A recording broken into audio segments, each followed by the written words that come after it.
Madeira Concepts has knocked it out of the park on this one. Absolutely beautiful. Look at that.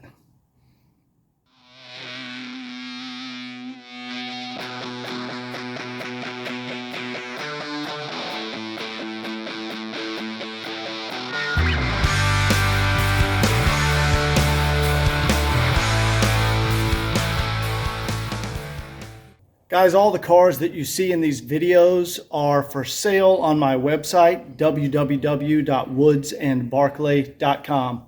Enjoy the video.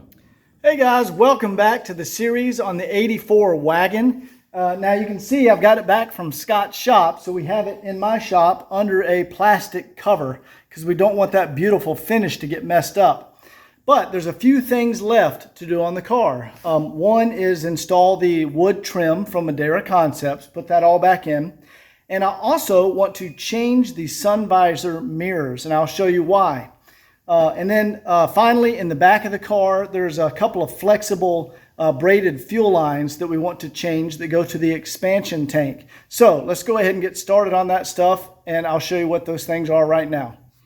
Okay guys, here we are on the passenger side of the vehicle, and we can see somebody's actually tried to do a little repair right there, but this is a very common issue on just about every 123 I see. And what happens is this frame around the visor lid cracks. Now someone has done a very creative fix here, and they've put like a paper clip in there, but that does not work for a Woods and Barclay car.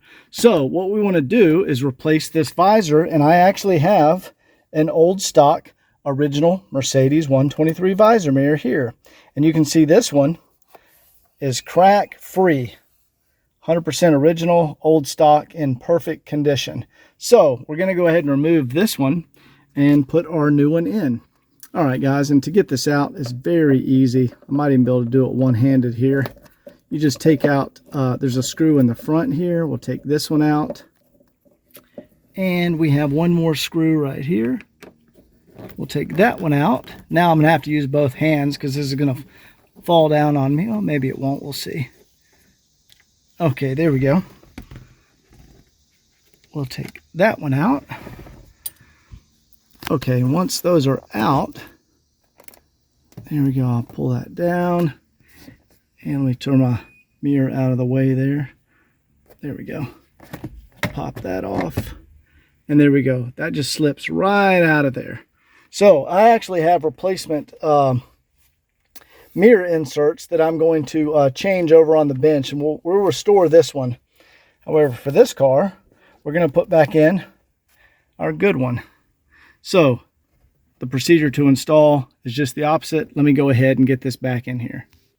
All right, there we go guys. There we go. That is now perfect. And we have our good working mirror. Sorry, I wiped my fingerprints off there. And we have no cracks around the frame on this one. And this mirror is now perfectly functional. All right, so I'm going to go ahead and knock this out on the driver's side. We're going to do the same thing. Yep, see the driver's side as usual. Cracked right there, and there's even a crack right over there. So that is probably the most common problem I see on these cars. This plastic just gets brittle. So we're going to go ahead and fix this one, and I'll show you when I'm done.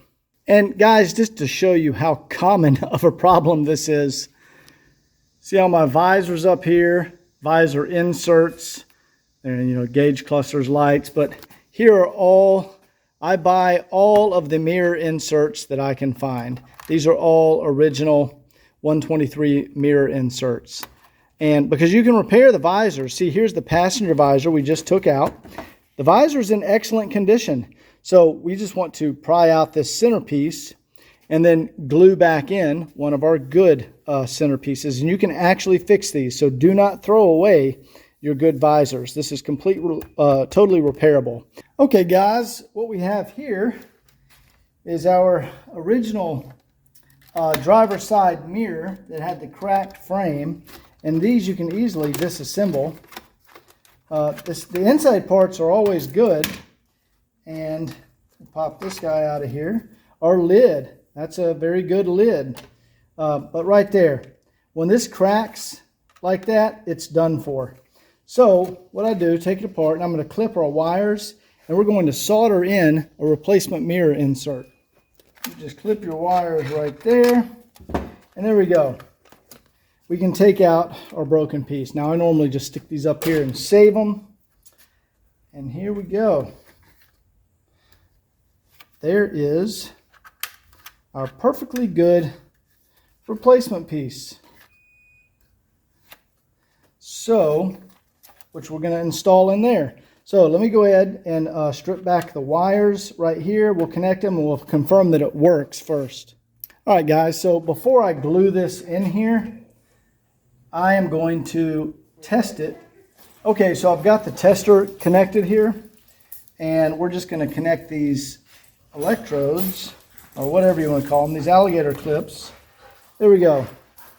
And that's where power comes through and goes in. So you can see we've got that wired up correctly. And we now have a perfectly good working mirror. So let me disconnect that. Now we're going to glue this back into place and get it put back in the car. All right, and the stuff to use when gluing this in there, JB Weld quick setting 5-minute clear epoxy. Mercedes actually used like a rubber cement material, but and I've tried all kinds of different stuff. This stuff actually works the best. Don't use super glue, okay? Because what happens with the super glue, when it dries, the super glue will actually react with the plastic and the vinyl, and it will cause like this white cloudiness to appear on it. Ask me how I know, but do not use super glue. Now this stuff is very runny, but you just want to apply it to the edges, right?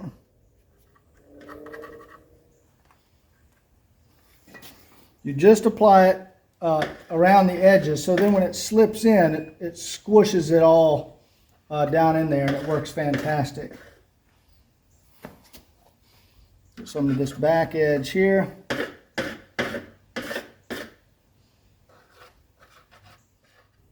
Now you put the back side in first, and then you slide the front side down in there. Okay, now in order to get a good seal so it dries in there well, what we do, I flip it around like this. I'm going to press it down in there, and I put, that's about a 10-pound weight. That is actually from my, this is one of the plates from my hydraulic press. There we go. I actually put both my plates on there. So that's like 20 pounds. I don't want to drop it on there heavy, and I have plenty of towels to cushion it. And that's going to really push that in there snug so it dries pressed all the way in. Otherwise, it'll dry and be like sticking halfway out. And that's just amateur. You don't want that.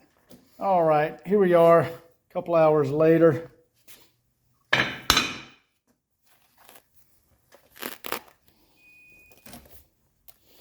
Boom. Look at that, you guys. Beautiful. And that's how you restore a mirror. That's perfect. Exactly how Mercedes had it. So let's go ahead and get this back in the car. And there we go, guys. That is how you restore the sun visors. Perfect.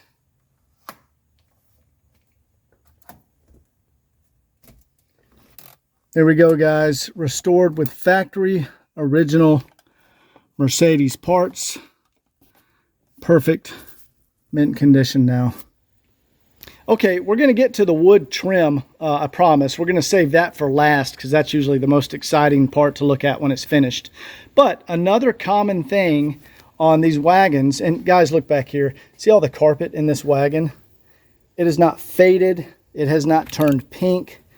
You see that there's just all the little dots from the cocoa mat, but it is just beautiful condition. It's pretty incredible to find wagons without faded carpet. But this is a very common problem that I always see on wagons. Right here, this is, I guess this is the fuel tank overflow, or like it's a vent container. It's just a little tank right here. I've already taken out 2 of the screws. There's one here, and the other one is right there. But what happens is these old braided lines, you can see how these are wet? That's the braided fuel line. See how it's wet? It's just seeping some diesel, and see it just seeped down and got right there. So we're going to go ahead and remove this tank and then change these fuel lines back here so that'll never be an issue again. So to do that, first, to get access to that one, I need to just pop off this wheel well right here, and then that'll free up and give us access to get in behind there and remove this. So let me go ahead and do that.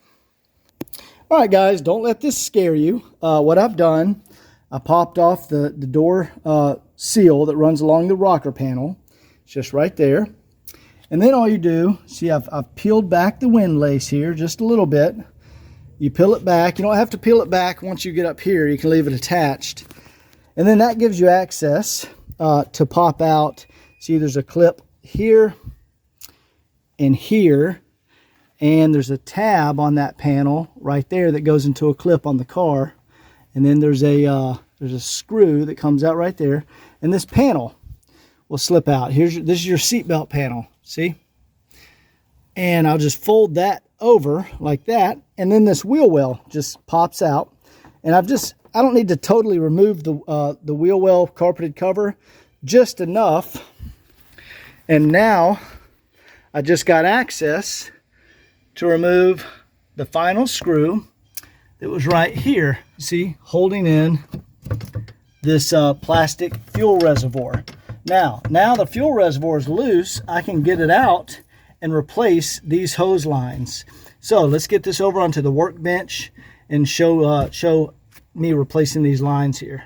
Okay, guys, you can see I have the expansion tank out, and I've cleaned up down here really good, and everything is in great shape down here. The little rubber grommet's still there. There's the factory paint. No damage or anything back here. Looks fantastic. However, that tank, let me show you this original tank. So in '85 they were plastic, and I actually found a few little cracks on this one. Let me see if I can show you guys. Okay, there's a crack into the tank right there. Okay, yeah, there we go. See that very small crack that runs up right there? You can see there's some fuel dripping out of it right there. So not only do I need to replace the fuel lines, see how wet they are? That's just because they're old, and that's original, and they start seeping. But I'm also going to replace this tank because of that little crack right there. Now, I'm sure most people, patch that up and put some plastic JB Weld bonding on there and put it back in the car. But that's not how I roll at Woods and Barclay. We're fixing this the correct way. See that crack there? This is an early model wagon. It's one of my parts cars. And these early wagons, they were a little better built. And they actually came with metal expansion tanks. Nice, look at that.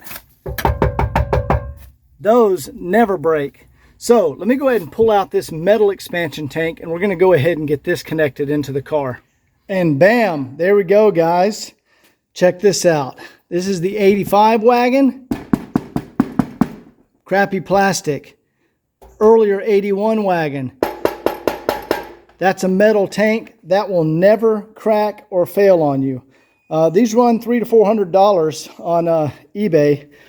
But that's an original Mercedes piece. So we're going to get our hoses sorted out and get this installed back on the car and get this cheap plastic one out of there, and we'll never have a leak issue again. Okay, so I have all the old hoses that I removed from the plastic tank, and also removed the hoses from the from our new tank, and I took off some of the clips. Now I went down to RBM Mercedes of Atlanta and told them I wanted the hoses for an '84 wagon. So here's the part numbers in case you guys want them. 2 of the hoses are small. These 2, see, they have a smaller inside diameter, and one of the hoses has a larger inside diameter. So let's see. This is the larger hose. Not sure which part. It's probably this one, the 230 part number. And then here's the small. There you go. And there's the part number. Looks like it's a 107 part number. That's the small diameter hose. And they gave me a roll of both of these so I can do several wagons. And I cut them to length to match the original hoses. And I got them on here with the original Mercedes clips. So let's go put this awesome metal tank back in the car. Okay, and you may have noticed it looked real greasy and wet right here. That's because I applied a little bit of motor oil to the plugs in order to slip the hoses on. It's a really tight fit, and it helps to put a little motor oil on there. So let me go ahead and reinstall this tank, and then we'll reattach our hoses. And you can see here, there's the large line for the larger diameter, inside diameter hose, and then there's the two smaller lines. So let me go ahead and reattach this tank. Okay guys, we have our new metal tank installed, and that will never leak again. Now I wanted to reuse the original Mercedes hose clamps. However, the new lines that Mercedes sells, now the large one, you can still use the original Mercedes hose clamp, but the two smaller inside diameter hoses, the outside diameter is larger than what originally shipped from the factory. So the original hose clamps won't fit on there. I like to use original clamps when I can. So I just had to go ahead and put on some regular adjustable hose clamps. But that's not important. What's important is that we have fresh lines in here and a fresh metal tank, and this will never leak again, and this problem has been resolved. So let me go ahead and just button up the rear end interior components again, and we'll put the spare back in there, and then we're done with this job. Okay, we have all the interior trim reassembled. Did not break any clips. It is all perfectly reassembled, which is great. I always hate pulling that stuff out because there's a risk of breaking clips, but we got it back together. And all of the windlace, got that perfectly reattached. See how it comes up very flush with the wheel well cover, the carpet that covers the wheel well. And we got our sill trim piece attached. Perfect, did not break anything, so I'm very happy about that. Okay, let's go install the spare tire. And man, I'm really proud of that, because that's a chronic leak on most people's wagons that they don't know about. And man, this metal one is nice. That's going to be good for the next 30 years or more. These hoses, that metal will be good forever. So let's get the wheel installed back in here. And just real quick, speaking of the wheel, this is the original Continental spare that came in the car. You can see it has a little curb protector bump on the tire. That's how you know these are original tires. And that's the original bunt also. So trying to get this as period correct as possible. So this is an original spare. All right, let's put this back in. Okay, got it perfectly dry in here. There's none of the residual diesel that was down there from the leaking hoses and tank. This is all cleaned up. All right. Now this right here, see this little piece of carpet? That little piece of, it's like a piece of felt. That felt is from the factory, and it presses up against the wheel, and it keeps it from vibrating against the body of the car. So it's cool, that's still in here. And that's the original strap, guys. Very rare to see the original straps still on the cars. This holds the wheel in place.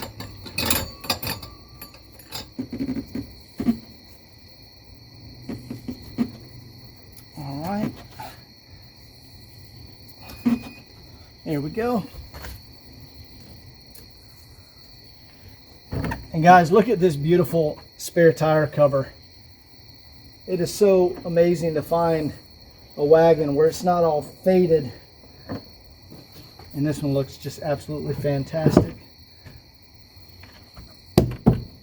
Put our snap back on. And there we go, guys. Sorry, it's nighttime out, but that's one of the best looking original wagon rears that I have ever seen. No pink amino, no crazy fading. It's just all the original carpet. There we go. Let me turn this light down. There we go. Absolutely beautiful. All right, guys, I'm really proud of that. I like taking care of all the little details. So now I think what you've all been waiting for is the wood trim install. That's all come back from Madeira Concepts, and it looks absolutely incredible. It looks like new, exactly how it would have left the factory. So let's put all that wood trim back in the car. Okay, so we have our wood trim that is back from Madeira Concepts. They've very meticulously packed this stuff, but let me show you this. I haven't looked at it yet, but I just wanted you guys to see how amazing this stuff is. Okay, I actually laid out my blanket here, but guys, look at this wood. Madeira Concepts has knocked it out of the park on this one. Absolutely beautiful. Look at that. Now, this is all the original factory veneer. We did not re-veneer this. This is original Mercedes. It was just refinished. I think they used dye and some polyester resin, and it's applied with a spray gun, and that's just absolutely outstanding finish. So we're going to go ahead, get this reapplied on the car, get everything reinstalled, and I will show you what it looks like in a second. Okay, I have all the wood trim back in. I'm not going to show it to you yet. First thing I want to do is show you that I've had this radio restored, and I've had Bluetooth added. You can see it's the original Becker 612. So I'm going to go ahead and install that in there, and then we'll get our ashtray in there, and then I'm going to show you the finished product. All right, guys, here is the finished product. Look how beautiful that looks. That is as good as it gets, you guys. All freshly restored wood trim from Madeira.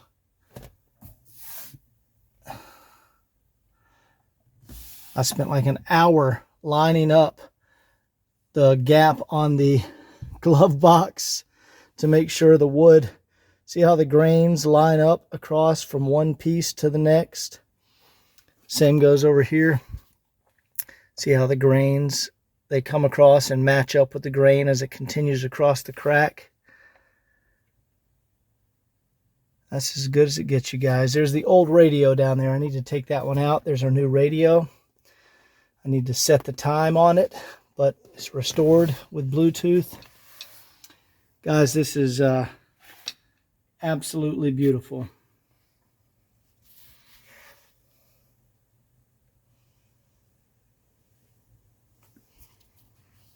Oh, and we have the piece over here too. Forgot to show that. Right there. There's the other piece. We'll just do one more shot from the driver's side here. I am so proud of that wood. Madeira knocked it out of the park. That is brand new, and it looks absolutely amazing. Well, guys, that does it for this video. That was a lot of stuff I did in this video. I think we are ready for the walk around, test drive and walk around video on this wagon. I'm going to put it back under the plastic sheet here. I've got it pulled up so I could access the interior there. But yeah, I think I'm officially done with this wagon. So we're going to do the test drive tomorrow, and then the walk around video. And guys, this thing came out absolutely amazing. Anyway, thanks for watching. We'll see you next time.